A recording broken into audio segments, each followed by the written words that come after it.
तो मैं आप लोगों के लिए यूपी ट्रिपल एससी वीडियो का टेस्ट लेकर के आया हूं, जो कि आपके आने वाले एग्जाम के लिए बेहद इंपॉर्टेंट है।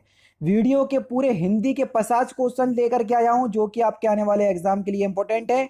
वीडियो को एंड तक जरूर देखिएगा, क्योंकि लास्ट में मैं आपसे क्वेश्चन भी पूछूंगा और उसका आंसर आपको कमेंट बॉक्स में बताना होगा। साथ ही साथ इस वीडियो की पीडीएफ डिस्क्रिप्शन में टेलीग्राम चैनल का लिंक दिया हुआ है, वहां से आप प्राप्त भी कर सकते हैं। तो चलिए दोस्तों, स्टार्ट करते हैं और देखते हैं पहला क्वेश्चन के संशोधन में कौन सा उपसर्ग है। उपसर्ग किसी भी शब्द के आगे लगाए जाते हैं, जबकि प्रत्यय पीछे लगाए जाते हैं। उपसर्ग शब्दांश होते हैं, तो संशोधन में कौन सा उपसर्ग हो जाएगा सर? सम उपसर्ग हो जाएगा, यानी कि इस क्वेश्चन का दूसरा ऑप्शन प्यारे दोस्तों आपका बिल्कुल करेक्ट होगा। नेक्स्ट क्वेश्चन, तोता डाली पर बैठा है, वाक्य में कौन सा कारक है? बढ़िया क्वेश्चन से, जल्दी से बताएं। तोता डाली पर बैठा है, इस वाक्य में कौन सा कारक है? जल्दी बताएं, सिंपल और इंपोर्टेंट क्वेश्चंस। तो अगर हम बात करें तोता डाली पर बैठा है, तो देखो पर कारक चिन्ह आया, तो यहां पर आपका अधिकरण कारक होगा, है ना। तीसरा ऑप्शन यहां पर आपका बिल्कुल करेक्ट। निम्नलिखित में से स्त्रीलिंग शब्द को चुनना है, जल्दी से बताइए कौन सा स्त्रीलिंग शब्द है। Question number 7। देखो, धुआं उड़ता है, भत्ता लिया जाता है, धावा बोला जाता है, संध्या होती है। तो यहाँ पर होती क्रिया आ रही, जो कि स्त्रीलिंग का भेद कराएगी। दूसरा ऑप्शन से यहाँ पर आपका बिल्कुल करेक्ट हो जाएगा।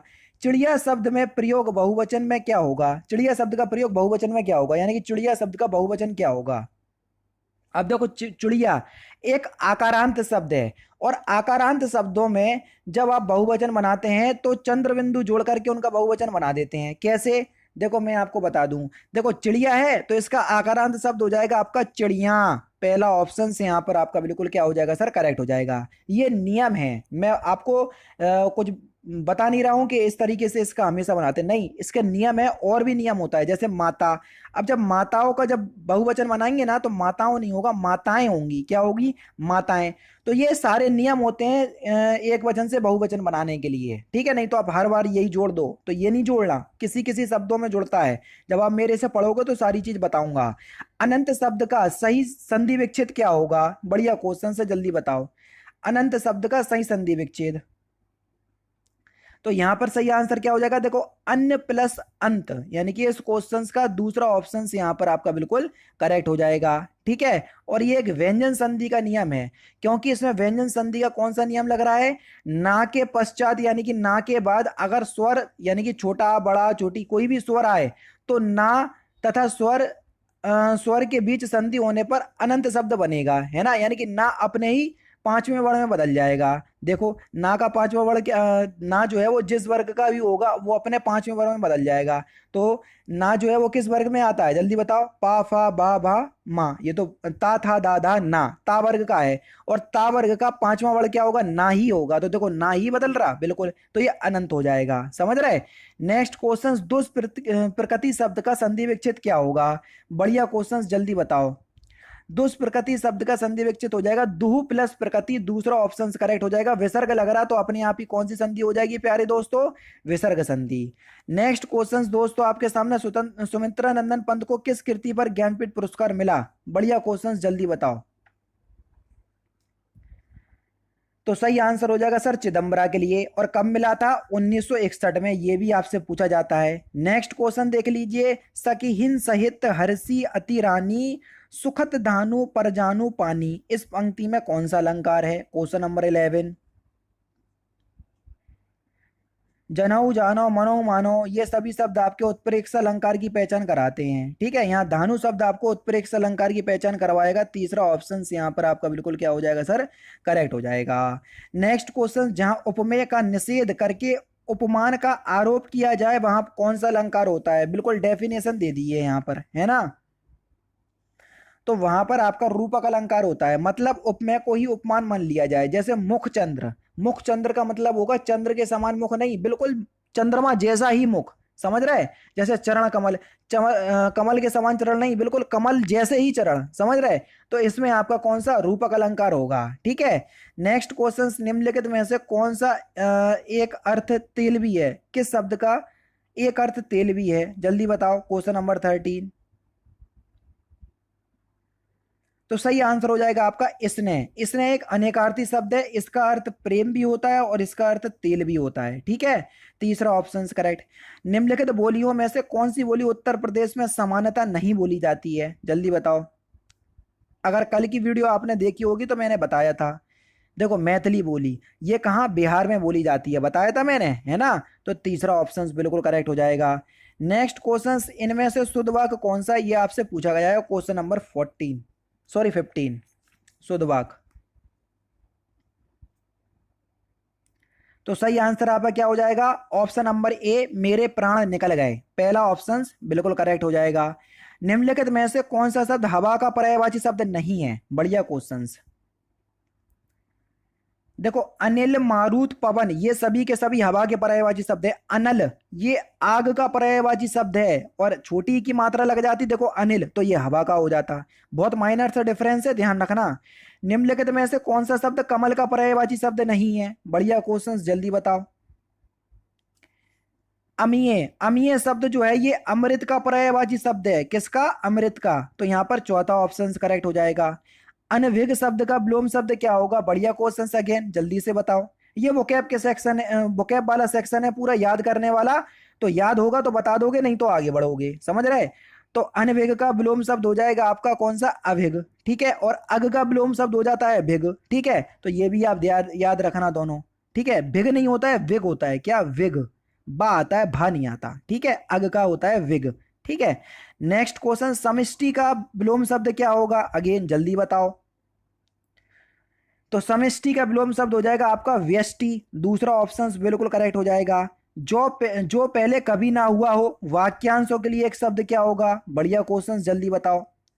जो पहले कभी ना हुआ हो उसको बोलेंगे हम अभूतपूर्व, क्या बोलेंगे दोस्तों, अभूतपूर्व, दूसरा ऑप्शन करेक्ट। जिसमें जानने की इच्छा हो, वाक्यांशों के लिए एक शब्द क्या होगा, जल्दी बताओ। तो उसको बोलेंगे हम जिज्ञासु, चौथा ऑप्शन अगेन बिल्कुल करेक्ट हो जाएगा। ठीक है, नेक्स्ट क्वेश्चन देखो यहाँ पर, क्वेश्चन नंबर 22। धोखे भरे आधुनिक समाज में फिल इन द ब्लैंक्स की प्रवृत्ति दिन प्रतिदिन बढ़ती जा रही है। फिल इन द ब्लैंक्स के स्थान पर सूटेबल वर्ड आपको बताना है, जल्दी बताओ। धोखे भरे आधुनिक समाज में प्रवचन की प्रवृत्ति दिन प्रतिदिन बढ़ती जा रही है, दूसरा ऑप्शन यहाँ पर आपका बिल्कुल करेक्ट होगा। विकास के लिए आर्थिक फिल इन द ब्लैंक्स आवश्यक होती है। विकास के लिए आर्थिक आत्मनिर्भरता आवश्यक होती है, तो यहां पर दूसरा ऑप्शन करेक्ट हो जाएगा। ये देखो क्वेश्चंस रिपीट है कि किस छंद में प्रथम व अंतिम शब्द समान होते हैं, बताया था मैंने आपको, कल ही बताया, हालांकि पीटी वाली वीडियो में बताया, है ना। कौन सा छंद है, कुंडलिया छंद। और ये छंद किस किस से मिलकर के बनता है, सर ये दोहा और रूला के मिलने से बनता है। इसका प्रथम चरण दोहे में और द्वितीय चरण दोहे में होता है, यानी कि पहले दूसरे चरण आपके दोहे में होते हैं, शेष चार चार चरण आपके रोले में होते हैं। ठीक है, चलिए। बुढ़ापा एक प्रकार का अभिशाप है, तो आपको बताना है कि बुढ़ापे में कौन सी संज्ञा है, बढ़िया क्वेश्चन से जल्दी से बताओ। देखो बुढ़ापा एक भाववाचक संज्ञा शब्द है, दूसरा ऑप्शन करेक्ट है ना, ये तो आसानी से पहचान सकते हो। नेक्स्ट क्वेश्चन, कहाड़ी से गिरा चूल्हे में आ पड़ा, इसका भाव यानी कि इसका अर्थ क्या होगा, क्वेश्चन नंबर 26। तो सही आंसर हो जाएगा एक विपत्ति से छूटकर दूसरी विपत्ति में आ पड़ना, पहला ऑप्शन यहां पर आपका बिल्कुल करेक्ट होगा। प्रतिदिनम शब्द का समास विग्रह क्या होगा, बढ़िया क्वेश्चन, जल्दी बताओ। प्रतिदिनम शब्द का समास विग्रह, तो इसका समास विग्रह एक बार और हो चुका है ये क्वेश्चन, दिन दिन प्रति, यानी कि इस क्वेश्चन का दूसरा ऑप्शन बिल्कुल करेक्ट होगा। और यहां पर कौन सा समास होगा, प्रति शब्द आगे दिख गया तो यहां पर अपने आप ही कौन सा समास हो जाएगा, अव्ययीभाव समास। जुगवसा किस रस का स्थायी भाव है, बढ़िया क्वेश्चन, जल्दी बताओ। जुगवसा किस रस का स्थायी भाव है, क्वेश्चन नंबर 28। तो ये भीवत रस का स्थायी भाव है, तीसरा ऑप्शन करेक्ट। रौद्र रस का स्थायी भाव आपका क्रोध होता है ना। और भी आप सभी लोग जानते हैं, सभी मैंने आपको बताए हुए हैं। ठीक है, नेक्स्ट क्वेश्चन, हे खग मृग हे मधुकर श्रेणी तुम देखी सीता मृगनयनी, आपको बताना है कि इसमें कौन सा रस है, ये कई बार करवा चुका हूं। तो यहाँ पर आपका वियोग श्रृंगार रस है सर। कैसे? देखो इसकी हिंदी आपको पता होना चाहिए। इसमें भगवान राम जो है वो सीता के वियोग में दुखी होकर जंगल के पशु पक्षियों से सीता के विषय में पूछते हैं। और भगवान राम से हमको याद आ गया कि आज दशहरा भी है ना। बुराई पर अच्छाई की जीत भी है, तो अच्छे से सेलिब्रेट कीजिएगा। लेकिन प्रैक्टिस सेट मेरे 10 मिनट के आसपास होते हैं, तो उन सभी को जरूर से देखिएगा। क्योंकि देखो आप इस चीज को सोचना, चाहे दशहरा हो, चाहे ईद हो, चाहे दीपावली हो, चाहे आपकी कोई भी त्यौहार हो, ये हर साल आते हैं। एग्जाम ध्यान रखना, एक बार पास कर लोगे, जॉब पे चढ़ जाओगे, फिर फ्री हो जाओगे। मतलब कहने का मतलब है फेस्टिवल अपनी जगह है, पढ़ाई अपनी जगह है। फेस्टिवल को भी सेलिब्रेट करो, मैं ये नहीं कह रहा हूँ कि सेलिब्रेट मत करो, बहुत अच्छे से सेलिब्रेट करो, लेकिन अपना काम करने के बाद। और अपना काम करने के बाद जब आप सेलिब्रेट करोगे ना, तो खुशी दुगनी होगी तुम्हारी। और अगर आप अपना काम नहीं करोगे, कोई पढ़ाई नहीं करोगे, कोई लिखाई नहीं करोगे, और उसके बाद सेलिब्रेट करोगे, तो रात में आपके अंदर एक भावना जरूर आएगी कि यार फेस्टिवल तो मैंने बहुत अच्छे से सेलिब्रेट किया, लेकिन मैं अपना आज पढ़ नहीं पाया। तो ऐसी फीलिंग ना आए, तो इसलिए मैं आपसे कह रहा हूं कि दोनों ही काम को आप मैनेज करो। आप अपने टाइम टेबल को आपसे अच्छा कोई नहीं जानता, खुद मैनेज करो और खुद ही अच्छे से सेलिब्रेट भी करो और पढ़ाई भी करो। चलिए भैया, पथभ्रष्ट में कौन सा समास है, चिन्हित कीजिए। पथभ्रष्ट यानी कि पथ से भ्रष्ट होना, से कारक चिन्ह का यूज अलग होने के लिए होगा, है ना। तो वहां पर आपका कौन सा फिलहाल तत्पुरुष समास होगा, क्योंकि जब कारक चिन्ह आ जाते हैं तो समास तत्पुरुष होता है। ठीक है। कामायनी महाकाव्य के रचयिता कौन है? बढ़िया क्वेश्चन से जल्दी से बताओ। तो कामायनी महाकाव्य के रचयिता कौन है? सही आंसर हो जाएगा आपका जयशंकर प्रसाद, तीसरा ऑप्शन करेक्ट। नेक्स्ट क्वेश्चन, इसमें आपको अलंकार पहचानना है। दिवस दिवसा दिवसावसान का समय, मेघ में आसमान से उतर रही है वह संध्या, सुंदरी परिसी धीरे धीरे धीरे। तो आपको बताना है कि यहाँ पर आपका कौन सा अलंकार होगा। तो यहाँ पर जो आपका अलंकार होगा वो होगा आपका मानवीकरण अलंकार। चौथा ऑप्शन यहाँ पर आपका बिल्कुल करेक्ट हो जाएगा। मतलब निर्जीव वस्तुओं का वर्णन सजीव की तरह किया जाए या निर्जीव वस्तु का मानवीकरण कर दिया जाए, तो वहां मानवीकरण अलंकार होता है। ठीक है। नेक्स्ट क्वेश्चन की तरफ बढ़ रहे हैं। मतलब निर्जीव वस्तुओं का जो वर्णन होता है वो सजीव की तरह किया जाता है। जैसे मेघ में आसमान से उतर रही है, मेघ यानी कि बादल आसमान से उतर रहे हैं, ऐसा पॉसिबल है? ऐसा पॉसिबल नहीं है ना। तो सजीव वस्तुएं यानी कि मेघ आसमान से कौन उतरता है? पक्षी उतरते हैं, वो सजीव है, तुलना उनकी कर रहे हैं। तो यहाँ पर मानवीकरण अलंकार होगा। ठीक है। ले चला साथ में तुझे कनक ज्यों बिचुक लेकर स्वर्ण झनक में, बताइए कौन सा अलंकार है? आराम से बता सकते हो, ज्यों शब्द से पहचान जाओ कि यहाँ उत्प्रेक्ष अलंकार है, दूसरा ऑप्शन बिल्कुल करेक्ट। नेक्स्ट क्वेश्चन, वह कार मेरी है, ये बात बिल्कुल 100% श्योर है कि यह कार मेरी है, और एक संबंध दर्शा रहा। और जब संबंध दर्शाए तो यहाँ पर कौन सा कारक हो जाएगा, जल्दी बताओ। तो यहाँ पर जो आपका कारक होगा वह होगा आपका संबंध कारक, यानी कि दूसरा ऑप्शन यहाँ पर आपका बिल्कुल करेक्ट हो जाएगा। ठीक है। संबंध दर्शा रहा है इसलिए। निम्नलिखित में से शुद्ध वाक्यों को छांटिए, कौन सा वाक्य शुद्ध है क्वेश्चन नंबर 35 में। राम ने रोटी खाई है, अब कौन से ऑप्शंस में लिखा? तीसरे ऑप्शंस में लिखा, तीसरा ऑप्शन करेक्ट। निम्नलिखित में से पुल्लिंग शब्द कौन सा नहीं है, यानी कि फिर स्त्रीलिंग शब्द होगा अगर पुल्लिंग नहीं है तो। बढ़िया क्वेश्चन से जल्दी से बताओ। 36। देखो रत्न हो गया, बचपन हो गया, मोती हो गया, ये सभी पुल्लिंग शब्द हैं। नकल, नकल जो है वो की जाती है, तो एक स्त्रीलिंग शब्द होगा। यहाँ पर आपका तीसरा ऑप्शन करेक्ट हो जाएगा। नेक्स्ट क्वेश्चन, जिस पर अनुग्रह किया गया हो, वाक्यांशों के लिए एक शब्द क्या होगा? उसको बोलेंगे हम अनुग्रहित, लेकिन अनुग्रहित की भी हमको शुद्ध वर्तनी पता होना चाहिए। बी ऑप्शन करेक्ट होगा। निम्नलिखित वाक्यों में से किसमें बहुवचन का प्रयोग हुआ है, जल्दी बताओ। लड़का कहता है, लड़के ने कहा, ठीक है। लड़के लड़के से कहते, ये बिल्कुल ठीक है, लड़के लड़के से कहते हैं, तीसरा ऑप्शन बिल्कुल करेक्ट।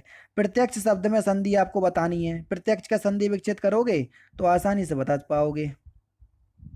प्रत्यक्ष का संधि विकसित क्या हो जाएगा? प्रति प्लस अक्ष, ये होगा। ठीक है। ठीक है। प्रति में देखो छोटी ई आई और ये आया, छोटी ई का मेल जब आ से होता है तो या बनता है, और ता अपने ही आधे अक्षर में बदल जाता है। हो रहा सर। कौन सी संधि है? यण संधि है सर, चौथा ऑप्शन करेक्ट। दैत्य प्लस अरिही, दैत्यारिही शब्द का उदाहरण बताइए, किस संधि का उदाहरण है? अब देखना, दैत्य में आया छोटा आ, और अरी में भी देखो छोटा आ आया, छोटा आ और छोटा आ मिलके बड़ा आ बनाते हैं। देखो बड़ा आ बन रहा, बिल्कुल बन रहा सर।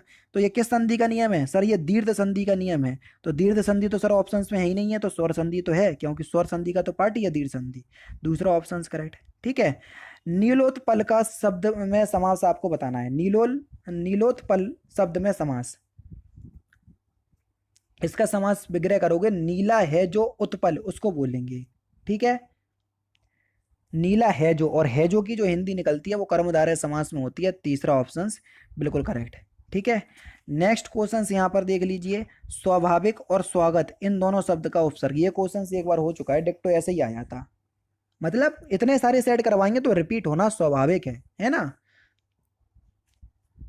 स्वाभाविक और स्वागत शब्द में आपको बताना है कौन सा उपसर्ग है। देखो स्वाभाविक में अगर उपसर्ग की हम बात करें तो इसमें स्व उपसर्ग होगा और स्वागत में सु उपसर्ग होगा, तो तीसरा ऑप्शन करेक्ट होगा। ठीक है। निम्नलिखित में से आपको एक वर्तनी की अशुद्ध है, जो अशुद्ध वर्तनी है वही आपको बताना है। अब देखो उज्जवल और मोक्ष तो सही लिखा हुआ है, कवित्री दो बार लिखा हुआ है। अब आपको शुद्ध वर्तनी पता होगी तो अशुद्ध अपने आप पता चल जाएगी। मतलब शुद्ध वर्तनी कवित्री की ये होती है, तो ये वाली अशुद्ध होगी। तीसरा ऑप्शन करेक्ट। महाश्वेता किसका पर्यायवाची शब्द है? बढ़िया क्वेश्चन, जल्दी बताओ। महाश्वेता, महाश्वेता जो है ये सरस्वती का पर्यायवाची शब्द है। महाश्वेता बागीश्वरी, इला, विधात्री, ईश्वरी, बाक, आशा, ब्राह्मी, सारता, बागीश, वीणापाणी, भारती, ये सभी जो है वो सरस्वती के पर्यायवाची शब्द हैं। घोड़े का कौन सा पर्यायवाची शब्द नहीं है?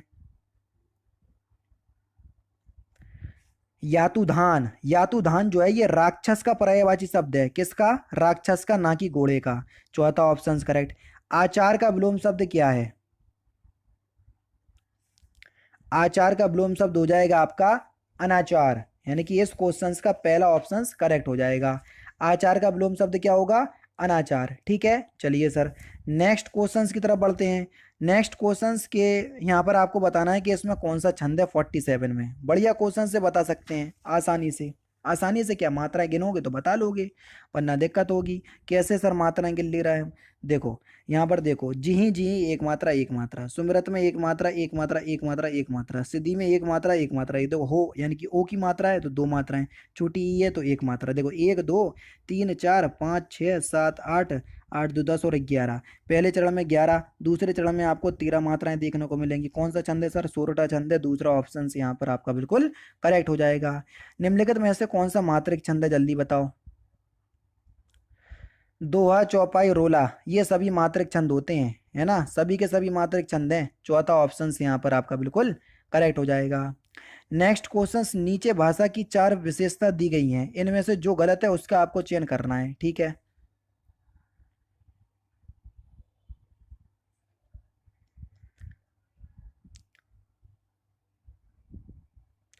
तो सही आंसर हो जाएगा भाषा पैतृक संपत्ति होती है, ये गलत है। भाषा पैतृक संपत्ति नहीं, भाषा परिवर्तनशील होती है। ठीक है, ना कि पैतृक संपत्ति। दूसरा ऑप्शन करेक्ट। इनमें से कौन भक्तिकालीन कवि नहीं है? और लास्ट क्वेश्चन है तो जाहिर सी बात है कि लास्ट क्वेश्चन का आंसर आप मुझे कमेंट बॉक्स में बताएंगे। तो दोस्तों ये थे आपके 50 हिंदी के इंपॉर्टेंट क्वेश्चंस, जो कि आपके आने वाले एग्जाम यूपी वीडियो के लिए बेहद इंपॉर्टेंट हैं। वीडियो अगर आपको अच्छी लगे तो प्लीज़ दोस्तों वीडियो को लाइक और शेयर जरूर कर दीजिएगा। मिलते हैं फिर नेक्स्ट क्लास में, नेक्स्ट सेशन में। जय हिंद, जय भारत।